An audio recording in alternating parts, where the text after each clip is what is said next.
Okay guys, baru-baru ni KJ dan juga Syaril Hamdan dalam sesi dia punya podcast, dia ada cakap lah tentang 4.5 trillion of corruption losses lah yang dialami oleh negara kita dan daripada dia punya sesi podcast tu dia ada cakap bahawa this figure 4.5 trillion ni macam tak logik, mathematically incorrect lah. Jom kita tengok sedutan sedikit daripada dia orang punya segmen podcast tu. Biasanya saya yang careful sikit kan, but these numbers don't make sense. Dan tolong jangan salah faham, bukannya kita kata kita nak memperkecilkan rasuah, tidak. Tapi let's look at it very easily mathematically. Sebelum kita jangan anggap kami peli tata kelola. I think it's good. Kita perli matematik je. Yeah, but the maths is wrong. It's wrong. I mean, like KJ said, today perbelanjaan bajet 350 bilion lah. Yeah. 97 lagi kecil kan.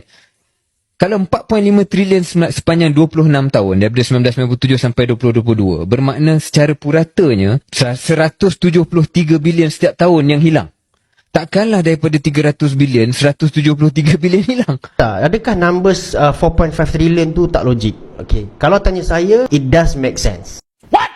Okay, jom saya explain kenapa First of all guys, dalam research paper tu dia tak ada sebut pun bahawa 4.5 trillion tu adalah satu angka yang diambil directly based on the percentage of government punya yearly expenses ataupun yearly budget. Kalau kita ambil angka tu bulat-bulat based on government punya yearly budget, memanglah tak logik. Bagi saya, ini budak tingkatan 5 pun dia boleh kira guys. Kita kena faham maksud dia dekat sini bahawa 4.5 trillion tu adalah economic losses. Dalam ekonomi ni dia ada satu term yang kita panggil sebagai multiplier effect.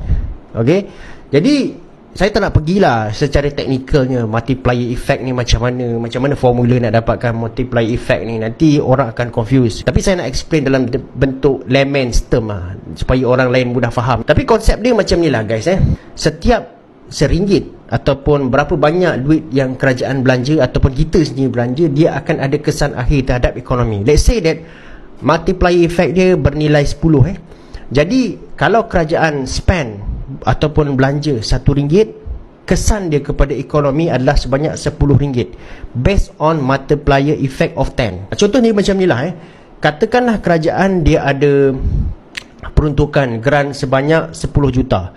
10 juta ni dia kata dia nak bagi kepada IKS punya company, iaitu 10 IKS company lah. Maksudnya satu IKS ni dia akan dapat 1 juta. Satu company dia akan dapat 1 juta lah. Dan bila dia bagi 1 juta ni kepada company tu bolehlah gunakan sebagai working capital. Dia boleh besarkan kilang dia boleh besarkan size production dia, dan dia pun memerlukan tambahan dari segi pekerja, dan dia akan mengupah pekerja-pekerja baru. Jadi orang yang sebelum ni tak ada gaji, tak bekerja, boleh dia ambil bekerja dan dia ada gaji. Bila dia ada gaji, dia ada spending power. Bila dia ada spending power, dia boleh gunakan gaji dia tu untuk belanja dekat perniagaan lain, dan dia pun akan support juga perniagaan lain untuk growing. Begitulah seterusnya proses tu akan berterusan.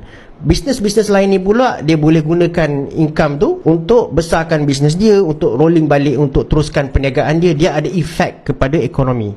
Jadi kalau kerajaan spend sebanyak 10 juta dengan multiplier effect ni 10, jadi kesan dia terhadap ekonomi itu adalah 100 juta.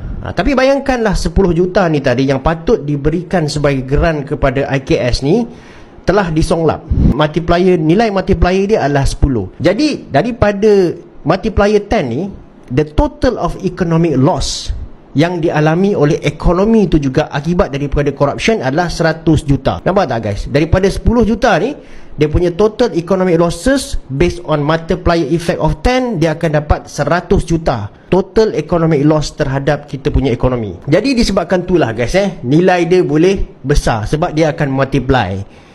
Kalau kita ambil 4.5 trillion secara direct daripada government punya expenses tu, memanglah tak logik guys. Tetapi disebabkan dia ada multiplier effect, itulah menyebabkan dia punya figure tu boleh jadi 4.5 trillion.